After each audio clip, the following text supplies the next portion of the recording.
been stationed in Irving for the past 20-something years. How will this affect your business, your move to Longview?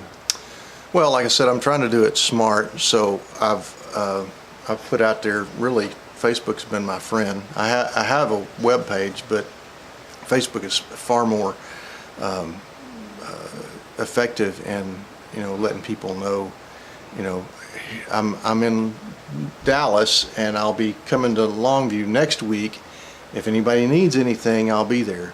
Again, word of mouth. I'll do a job for somebody up there and they'll just call. They still call from here, but I have my crew here working on that stuff. And if I'm here, I'll go over there and do it, When you're in Longview, is Hunter going to stay behind? Mm-hmm. So he's going to stay here. Right. And I guess he'll be my fix-it man. Yeah, he's working with a friend of his, Jake, and another fella that both of those have actually different skills than he does. So he can do, electrical and wiring and stuff, but Jake's dad was an electrician, and so Jake's pulled wire since he could pull wire, and so he knows what he's doing. Matter of fact, I think I'm going to have him up there to do the finish electrical on my stuff up in Longview on this big job. And as long as it's not too technical, these guys can probably pull it off. Well, that's nice. Mm-hmm. Now you're out and about all the time with your job, and do you run across different kinds of homes and stuff like that? I know you've got at least 2 rent houses, right? 3? I have 3 now. Okay. Yeah, the real estate business is a it kind of eludes some people. They think, oh, well, I'll find a real estate professional like a agent, that works for Abby Holiday or somebody like that, and find me a house and I'll fix it up and flip it. Those things on the MLS are really right at retail, and I'll never buy another house retail ever. I'll just not do it. I have guidelines. I won't buy a slab foundation that's older than 1985. Wow. Just because I know that it's got cast iron in the ground, and cast iron rusts, and eventually you'll have to do something about that. It's not impossible to handle. It's just I've done enough slab leaks. I just don't want to do it anymore. So you're a pier and beam home. I like pier and beams if they're older than 1985. If they're newer, slab's fine. Okay. Especially if I can get in the attic and check out the pipes up there and find out what kind they are. Uh-huh. So whatever's in the attic is usually what's in the ground. Wow. Yeah. Wow. But like you were saying about the investment properties, finding them is really where you make your money on the buy, on the front end. You don't make your money fixing it up. You don't make your money selling it. You make your money when you buy it. And we've bought 3, and I was surprised by each one. But I'm very patient. I don't have to buy a house if I don't want to buy a house. It's no skin off my nose. And so the first one we actually did buy through a realtor, which probably won't do that again either. It's not that I'm against realtors or them making money, but that's 6%. So you make less money. What's 6% of $1,000? $6,000. $100,000. $100,000 home. Okay, right? yeah. So 6%. Right. I'm going to sell my house here in Irving. I'm putting it up for $220,000, $230,000. And 6% of that is $10,000. And Yes. that's a chunk. And I'd like to take that $10,000 and do something else with it. Yes, that's right. Buy another house. Right. Well, so these 3 houses I have, one is in Kilgore, Texas, which is the old boom capital of Texas. One is in right at the front of our property there, which is not far from Kilgore, but it's on our property. And then the third one's in White Oak, Texas, which is not very far at all. I try to keep them in a short amount of time, a close proximity. Okay. So I can go and check on them Sure. and make sure I can take care of it. But the one up on the front of the property is a tiny house. It's 1 bedroom. We waited and waited on this. We just knew of the lady. It was vacant. We knew it was vacant. It was vacant for almost a year. And finally, they moved her to Arizona with her children, and they called and said, "Hey, y'all know y'all had some kind of interest in this. Would y'all consider this?" And we bought that for $18,000.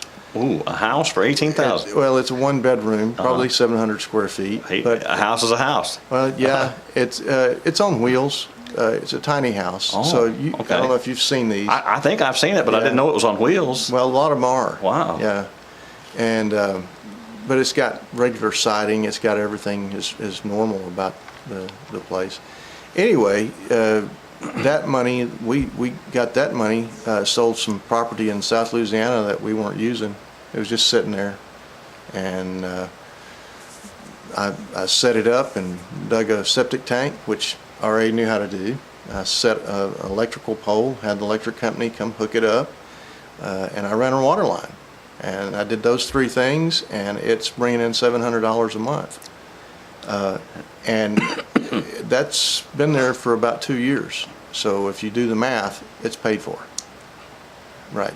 I got to figure that out. Yeah. So good. that, 18 grand, another 2,000 to fix it up, so you got 20 grand in it.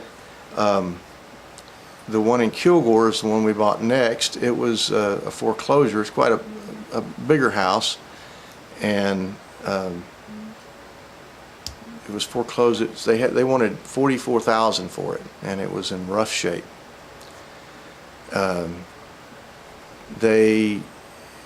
offered 22, so I just lowballed it, and they didn't take 22. They took 23. Oh, So okay. I bought this. It's a full-size house, 3 bedroom, 1 bath. It had a bonus room, fenced-in backyard, and a driveway. I put $40,000 in it. It really needed a lot, and I probably won't do another one of those where it needs a whole lot of work like that. If I do, it's going to be a flip, a really nice 3 bedroom, 2 brick, that I'll flip. But we kept it for a year, and we're probably going to sell it. But with paying 23, we put 40 in it. That's still only $63,000 for Right. a 3 bedroom house. Right, that's pretty darn good. It's not bad. No. And right now, as it sets, the realtor says it's worth 102. And I don't know. I hope we'll sell it soon, and it'd be great. The tenant moved out, and I'd like to sell it as quick as I can. The other one, and I bought these all kind of different ways. The first one was a vacant home. The second one was vacant, but it was a foreclosure, the bank owned. And then the third one's a tax sale. And you may not know a whole lot about tax sales, but if you don't pay your taxes, then the county or the school district or whichever entity will come and they say, okay, it's been 3 years since you paid your taxes. We're going to take it to the courthouse steps. And so this house was auctioned off on the courthouse steps. They start the bidding at whatever's owed in taxes, so that was about $4,100. And it started out 41, and I bid, and this one other guy was bidding. It was back and forth and back and forth and back and forth. And he bid 5,000, and I paused, and he paused, and they were about to bring the gavel down. And I said 5,100, and he threw his hands up. I got this house for $5,100. Holy mackerel. Yeah, and it's every bit as big as the other one. So Oh, my. yeah, so we've got 23 in it right now. And another thing about tax sales is there is a redemption period. The owner, if they want to redeem it, they can pay you whatever you paid to purchase it, whatever you paid to keep it viable, Right. to keep it livable, and plus the first year plus 25%. Wow. The second year is 50%. Oh, After the second year, it's yours. Except that this lady didn't never do a homestead. Homestead Act? Homestead. So Okay. she didn't homestead it, so it's considered commercial. And on commercial properties, it's 90 days. Wow. That's the redemption period. I was So- wondering why and how, because I thought Texas had a Homestead Act. You couldn't take their house, you know? Right. Okay. So it's, it's commercial property somehow. Well, it's commercial property because she didn't homestead it. She didn't sign up for homestead. Okay. Well, that's And that would have lowered her taxes right there, you know? Sure. So Well, where'd she go? You got any idea? she's probably in prison. Oh, And we found lots of drug she's got a new home. paraphernalia. Oh. And she was into prostitution, Oh, I'm pretty sure. Yeah. Oh. Yeah, Well- you come across a lot of funny things like that. But now it's a nice house. It's nicer. I still got some work to do on it, but yeah. Okay. Well, I think that's about it for this episode of the Vocations.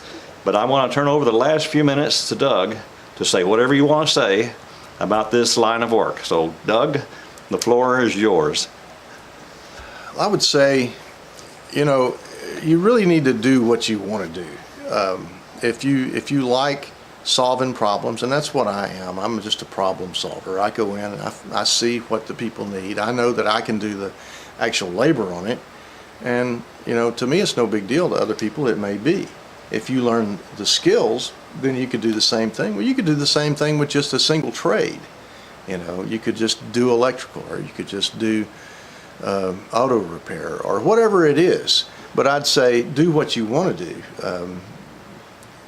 Some people, you know, I was trained in music, and I had a vision that maybe one day I could make money doing music, and it's kind of a dog eat dog world in that world, and I'm just not willing to give up my family and my you know, Your stability. stability. Right. Yeah, but you know, it's a big cookie. You know, people like the idea. But I'd say do what you want to do. If you want to turn it into a business, you can do that. You know, like I said, people have ideas every day. If you don't act on it, then you know, don't come whining to me. You're every bit in charge of your own destiny as you ever were in this country. I mean, this is the best country in the world to be born in. It's just amazing, and a lot of people don't take advantage of it. I've made a lot of money, but I've lost a lot of money too. I mean, you know, it's just money. Yeah, it's easy to, it's slippery. Yeah, You know? yeah, and you know, sometimes you can read the situation well, and sometimes, well, you may not be able to catch everything. That's why I don't really do bids. You know, we generally, as a handyman business, work by the hour. There's usually two of us will show up. We really get to work fast, and we want to go home too, you know. We don't want to be in somebody's house for decades, and we want to get done. And, you know, at $60 an hour, our first hour is 80, and we usually charge 60 for the second hour. That's two of you. That's two of us Okay. normally. Yeah, I think I'm worth 80 and 60 by myself. But Okay. yeah, it really is. It depends on what you think you're worth. Well, I know people who get paid $80 or $60 an hour. Yeah, You know, and yeah. that's pretty good for, you know, that's good for anybody. Well, it's good for somebody that knows something that you don't know, Mm-hmm. you know, especially if they can get it done fast, you know. Yeah. So- Right. But yeah, do what you want to do. If you want to do something like this, I'd say just go to work for somebody that's in this trade.